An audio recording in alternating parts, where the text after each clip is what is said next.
Let's get some moments with me. I am Momal. आज मैं बैठी डूबी डूबी रमदम देख रही थी कि अचानक मुझे भूख लग गई। मैंने सोचा अच्छी सी लिस्ट ही लिख लेती हूँ और कुछ खा ही लेती हूँ।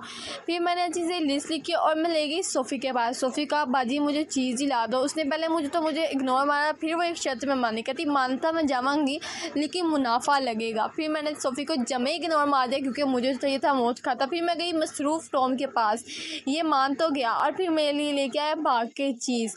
वैसे ये चीज़ मुझे मेरी लिस्ट से थोड़ी कम ही लगी थी। टॉम से पूछने के बाद उसने मुझे जमे इग्नोर मार दिया और मुझे पता लग गया मुझे लग गया चूना। फिर ये दोनों मिल के बैठ गए। Okay bye.